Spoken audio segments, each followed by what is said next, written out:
He spent his life fixing what others threw away, hands stained with oil, dignity tested every day. One careless moment, one cruel challenge, and a man who had already endured a lifetime of quiet humiliation was pushed into the spotlight for all the wrong reasons. The laughter came easily. The respect did not. What no one saw was the pressure building behind his silence, or the truth hidden beneath the grease and grit. This was never just about an engine. It was about power, prejudice, and a line that should never have been crossed. And when that line was crossed, everything changed. Could one underestimated man force the world to confront its own bias? It was another busy morning at the small auto shop where Marcus had spent years mastering every engine and transmission.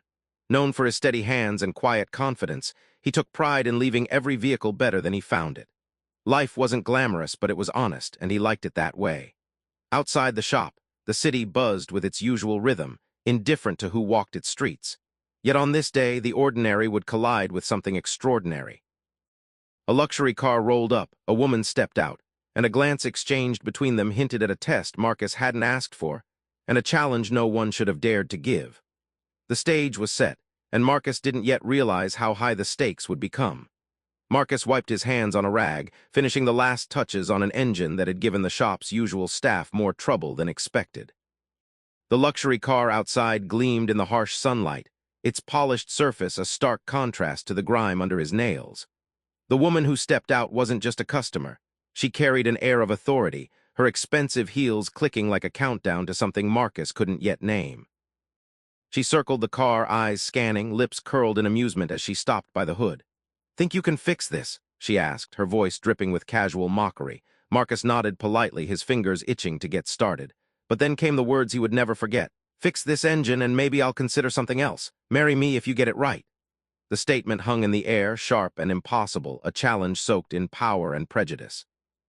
Marcus froze for a heartbeat, unsure if he'd heard correctly. Around the shop, workers glanced up, eyebrows raised, tension thickening like smoke. The joke, if it was one, wasn't funny.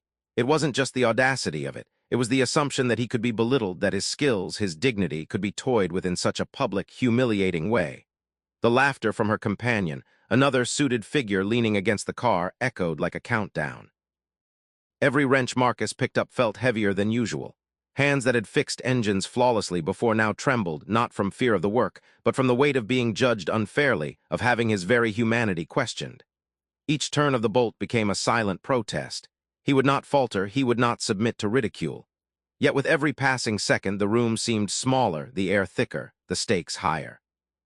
Time slowed, measured in the tick of the shop clock and the hiss of a compressed air gun. Marcus could hear his own heartbeat, steady but loud in his ears. The woman leaned closer, peering over his shoulder, smirking as if betting against him. "Are you sure you can handle this?" she taunted. The words weren't just a question. They were a gauntlet thrown at his feet, an invisible barrier that he had to break through. As Marcus wiped sweat from his brow, a sense of quiet determination grew. He remembered every insult, every glance that had ever made him feel smaller than he was, and funneled it into precision, focus, and skill. The engine roared under his touch, alive in a way that reflected his resolve. And just when it seemed he might actually succeed, a sudden twist threatened to undo everything. A part malfunctioned, sparks flew, and the room held its breath. Would Marcus finish this task, or would the humiliation finally crush him? Marcus's hands moved with precise, practiced motions, yet the pressure was unbearable. Every turn of the wrench carried more than just mechanical weight. It carried the judgment of a room that assumed he could fail, the mockery of a woman who wielded privilege like a weapon. Sweat dripped from his forehead, stinging his eyes as if the air itself conspired to make him falter. The engine coughed, sputtered, and then roared to life, a perfect hum beneath his fingers, but the moment wasn't over. The woman's laughter cut through the shop, sharp and incredulous. "Is that it? You actually did it?" Her voice was disbelief twisted with superiority, as if she couldn't fathom that he had succeeded on his own terms. Around the shop, workers watched in silent awe, some daring to hope, others barely able to breathe. Then came the final test. She leaned closer, eyes narrowed, as if trying to find a flaw he hadn't yet revealed. Every muscle in Marcus's body tightened. The room seemed to shrink, the sound of the engine now deafening, echoing the tension that had built for hours. He could feel the weight of every stereotype, every assumption, every whispered doubt pressed down on him. One wrong move, one misstep, and the humiliation would be absolute. And yet, in that moment, something shifted. Marcus didn't just tighten a bolt, he stood taller.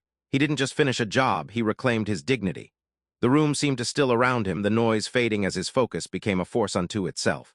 And then, with a quiet authority that cut sharper than any words, he straightened, met her gaze, and left the final verdict unspoken, her smirk faltering, replaced by the first trace of something like recognition.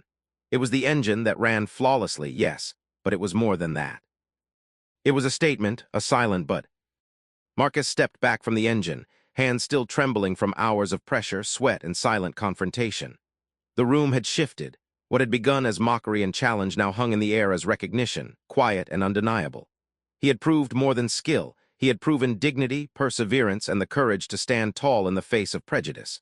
For a moment, the laughter died, replaced by a heavy silence that spoke louder than words ever could.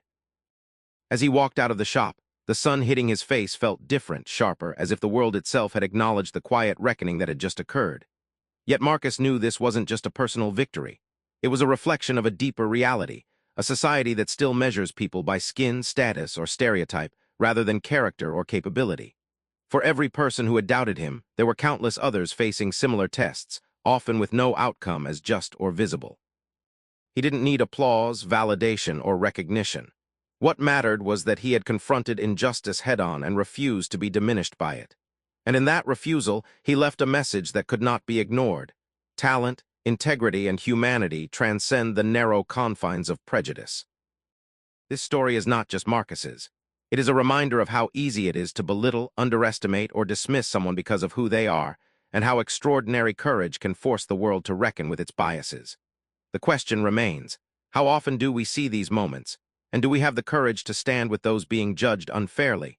Because until the world listens, until every overlooked skill and every silenced voice is recognized, the struggle continues. And sometimes, all it takes is one act of quiet defiance to remind everyone watching that injustice can be confronted, and dignity can always prevail.